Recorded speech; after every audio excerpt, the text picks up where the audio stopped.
Presque de l'info, c'est la revue presque de Nicolas Canteloup. Et on retrouve, devinez qui, Mathieu Béliard. Oui, ma chère Julie, merci. Bienvenue sur Europe 1. Bonjour Julie. Ça va Julie? Oui, oui. Bonjour Laurent Cabrol, bien sûr. Ça va Laurent? Ouais, bah oui, pas mal. Oui, c'est le docteur Béliard ce matin. On ne demande pas, c'est vrai, je le disais tout à l'heure à l'antenne, on ne demande pas assez aux gens si ça va. J'ai demandé sincèrement à 7h50 à Nicolas Bétou si ça allait. Et je dois vous dire que j'étais soulagé, heureusement, il m'a dit oui.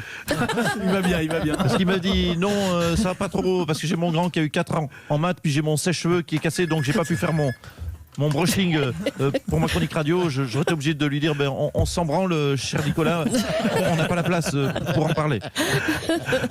Bref, l'info du jour, c'est la conférence nationale du handicap qui se tient aujourd'hui à l'Elysée. Et oui, ils sont comme ça à l'Elysée, ils rendent les gens borgnes et après ils vous aident à vivre avec. C'est un vrai service après-vente, bravo. Et puis l'autre info du jour, c'est le gouvernement qui va lancer un plan pour inciter les propriétaires à louer leurs biens inoccupés. Rachida Dati va donc devoir louer sa place au Parlement européen. À vous Julie. Merci Mathieu. Ça va lui faire plaisir. Bah oui, ça c'est sûr. Le président de la République nous rejoint maintenant. Bonjour Emmanuel Macron. Oui, bonjour à toutes et à tous. Bonjour à chacun, à chacune, à celles et ceux, à Chapi, à Chapeau, à tous ceux qui sont présents dans ce studio. Alors aujourd'hui, vous allez faire vos grandes annonces pour aider les handicapés. Déjà, ma première question est toute simple. Comment vous est venu ce besoin de prendre à bras le corps le sujet du handicap? Vous avez peu dormi, chère Julie.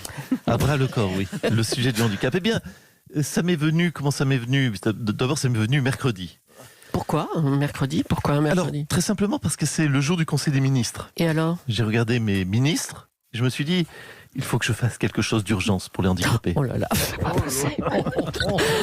De toute façon, il y avait urgence. Les associations de défense des personnes handicapées ont déclaré « Il est temps de taper du poing sur la table ». Mais oui!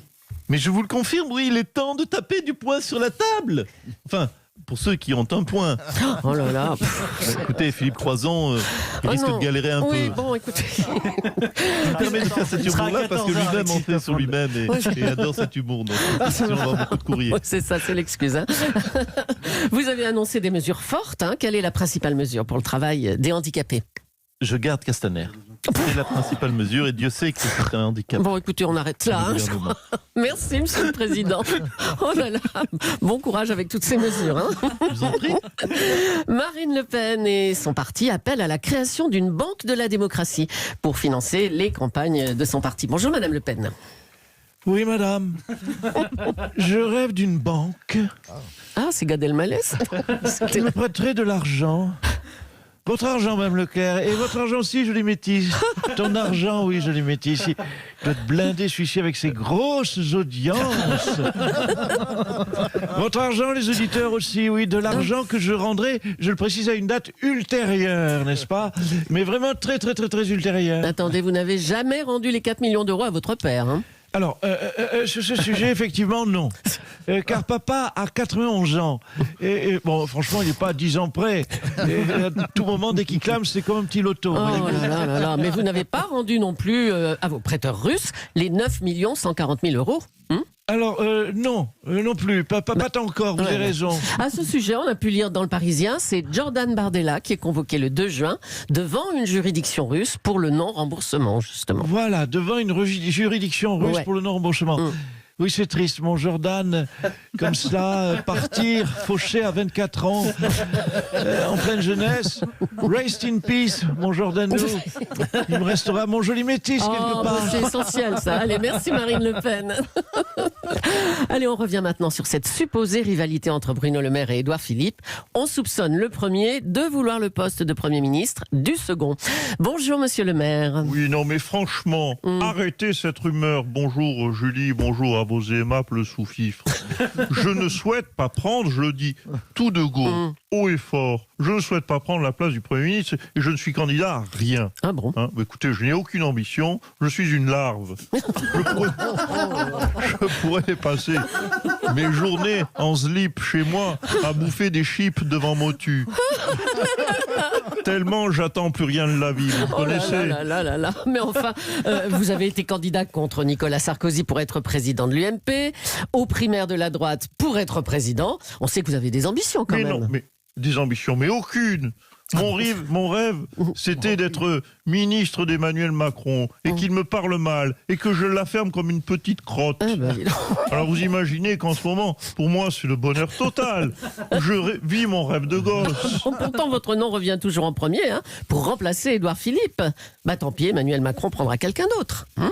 Comment ça, il prendra quelqu'un d'autre? Non, attendez, pourquoi vous avez des infos, des rumeurs? Non, parce que je n'ai aucune ambition, mais je peux quand même retourner ma veste. Je l'ai déjà eu fait dans le passé. Ah bah quel aveu. Merci Bruno Le Maire. À T'en bientôt. prie. Depuis hier... Retour à mes chips et à Motu. Oui, allez voir Motu. Oui. Depuis hier, le salon Vinexpo se tient à la porte de Versailles à Paris. On va retrouver en direct du salon Jean Lassalle. Bonjour Monsieur Je ne Lassalle. sais pas s'ils sont connectés. Ah. Je ne sais pas s'ils m'entendent. Monsieur hein. Monsieur Vous Lassalle. m'entendez? Oui, on vous entend. Oh là, hein, bonjour madame. Hein. Oh là, ça tangue. Pourquoi ils ont organisé ce salon Vinexpo sur une péniche? Ah mais attendez, non, c'est pas une péniche, c'est le parc des expositions. Ah oui, Oui. ce parc d'exposition. Oui. Ah bon, c'est bizarre ce tangage. Hein. Cabrol, je ne sais pas s'ils m'entendent. Ça tangue chez toi, Lolo? Alors Vinexpo, c'est le salon des professionnels du vin. Il est placé sous le haut patronage du président Macron. Mais ça ne vous choque pas ce mélange entre politique et alcool? Écoutez, je le dis, il faut faire attention au mélange. Moi, depuis ce matin, que je visite le salon, j'ai fait quelques mélanges entre politique et alcool, et ce n'est pas bon. Ce n'est pas bon. Mais pour ce qui est, puisque c'est votre question, chère Julie Leclerc, Oui, bon, allez-y. pour ce qui est du président Macron, c'est cohérent avec son action politique. Bon, mais comment ça? Bien, il va annoncer aujourd'hui même des mesures pour les handicapés. Et quoi de mieux que le vin, ce breuvage, cette substance alcoolisée, pour vous rendre handicapé? Je pense notamment aux accidents de la route. Et grâce à l'alcool, ce sont des milliers de gens qui chaque année accèdent au handicap. Oh, mais taisez-vous. Et donc, aux mesures d'Emmanuel Macron, je dis bravo, Monsieur le Président de la République. Et n'oubliez pas, et ça je le dis pour tous vos auditeurs, que le vin, bien sûr, il faut toujours le rappeler, comme dans toute publicité, et le vin est à consommer avec... Modération. Non, avec les copains. Et avec le Cabrol. Et si possible, avec un verre aussi. Parce que, je le précise, on se faisait la réflexion avec Laurent l'autre jour. C'est vrai que parce que si on boit la bouteille, on ne peut plus partager. Et on finit la bouteille, du coup. Donc il vaut mieux boire la bouteille entre amis avec un verre. D'accord, bien sûr, on a compris. Merci, Bon, alors, on monsieur boit au Lassalle. goulot, chacun son tour. Non, mais c'est je ne bon, sais allez. pas si en période de coronavirus, c'est une bonne chose. Avec une paille. Avec une paille. Là, je vois le côté moderne, monsieur. Toujours novateur. On voit le monde changer avec monsieur. Monsieur Béliard. Il voit le vin, les châteaux Margaux à la paille. Faut une longue paille, alors. Oui, hein. allez, bon, c'est Mais bon. pas en Allez, plastique. Hein. allez, Oui, pour fourni terminer- par Mme Agostini. Pour terminer, on revient sur Emmanuel Macron qui va donc annoncer son plan contre le handicap aujourd'hui. On va accueillir quelqu'un qui connaît Alors, il y bien. a quelqu'un à la régie qui m'a annoncé Gilbert. Oui. Il faut dire aux auditeurs ce qui se passe. Ils appuient sur un bouton pour pas que les auditeurs entendent. Je devais faire Berne.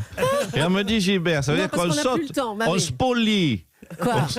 On spoil, comment on dit? On gruge l'auditeur qui avait droit à écouter Berne pour sauter. Mais tant pis, on fera Berne demain. Chers Bah oui, auditeurs, mais vous surtout savez si tout. vous prenez Les tout ce coulisses, temps-là. cette chronique. On aurait pu le faire, Berne, au lieu de parler de ça. Alors, Emmanuel donc, Macron. je suis paumé, moi. Non, on fait Gilbert. Ça tangue. On fait Gilbert pour terminer, d'accord? Allez, en bas de la page 3.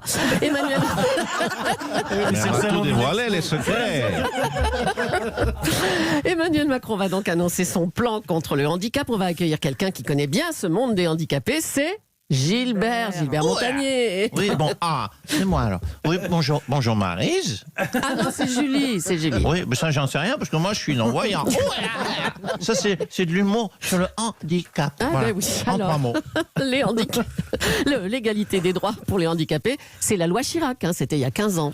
Oui, alors moi, je dois dire que s'occuper des handicapés tous les 15 ans, c'est bien, mais c'est pas assez. Bon, je me demande si l'État est pas plus handicapé que nous. C'est vrai qu'ils sont quand même un petit peu sourds et aveugles. Ouais.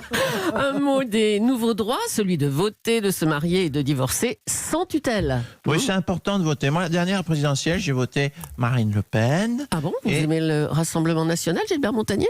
Non, pas du tout. Mais Bah comme je alors tire un bulletin au hasard, c'est ma femme qui m'a révélé ça. Et...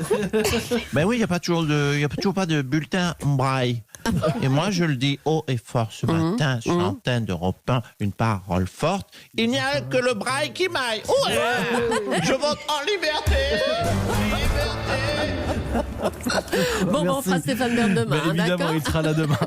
Il se tient prêt. Nicolas Canteloup, merci beaucoup et bravo à ses auteurs Philippe Cavrivière, Laurent Vassilian, Arnaud Demanche.